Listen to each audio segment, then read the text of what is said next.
everyone. I'm Saurabh Nigam. I manage HR for a very niche organization called Bureau. We are into providing customized market intelligence, research, and advisory in the space of procurement and supply chain. I'm based out of India. The unique thing about my organization is the average age of organization is about 26 years, and which basically means that in an organization of about close to 500 people spread across 5 locations across the globe, majority of them are so-called the Gen Yers, the millennials. What we've done in last 3 years, 3 years back, we had an attrition rate of about 46%. Today, we are at about 21%. So we've done some things which have gone down well with this generation. And today I'm going to talk about some of the things which we have done. Yesterday, Dennis made a brilliant presentation in terms of why there's a need for change in terms of people management practices, and that's what I'm going to talk about. I'm also doing a research on this very subject, so I'll also be more than glad to share some of those insights as well. So before I get into my presentation, a small trivia. I was born in 1980. My wife was born in 1985. So why am I sharing this with you? Is because my wife insisted that I put it on record out here that I belong to Gen X and she belongs to Gen Y, which is the cool generation. So since this is getting recorded, I'm doing that up front. And let me straight away get into the presentation, why Gen Y? And we have seen enough of this, and there's no denying the fact that almost 50% of the working population right now belong to this generation, people born after 1980.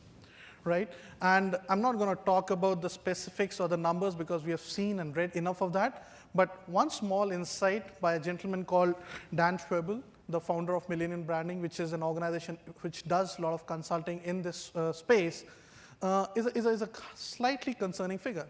He talks about that only 7% of the people amongst the Gen Y are working for a Fortune 500 company in the United States of America.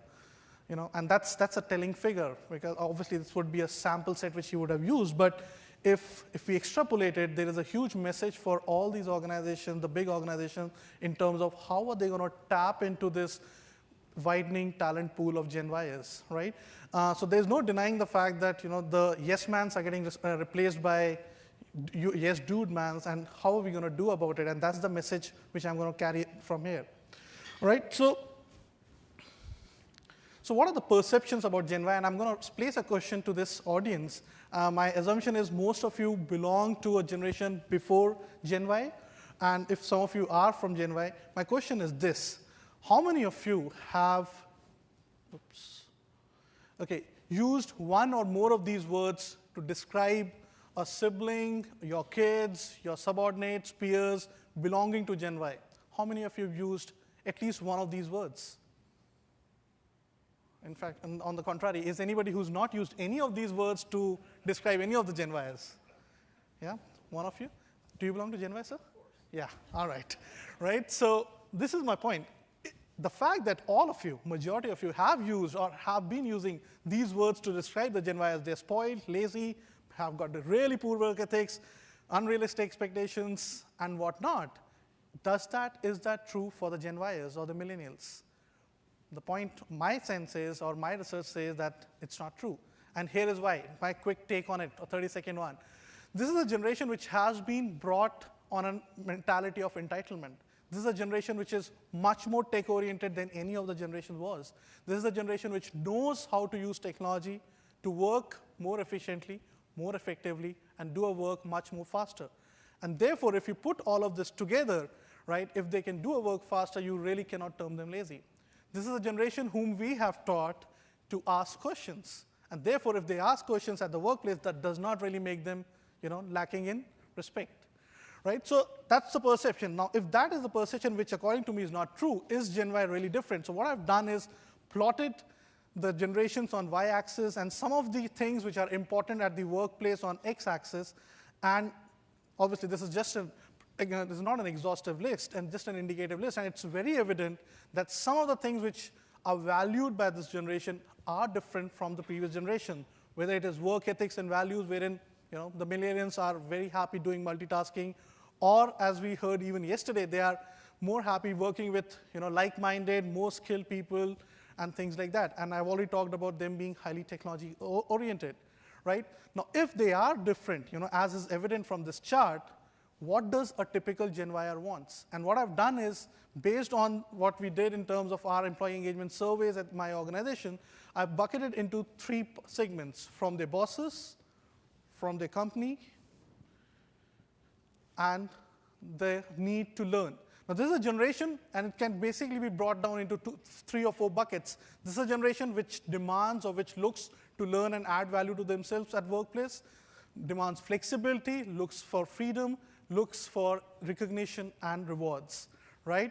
And if that be the case, how are we going to attract the Gen Y? Now, some of the things which we have done at Bureau, and I'm going to quickly talk about: having a corporate culture which nurtures talent. This is a generation which looks up to mentoring and coaching.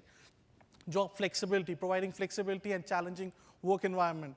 Ensuring that there is enough and more advancement opportunities for them, recognition programs which are instantaneous, and giving them opportunities to lead task forces and teams, giving them a sense of belonging in the organization.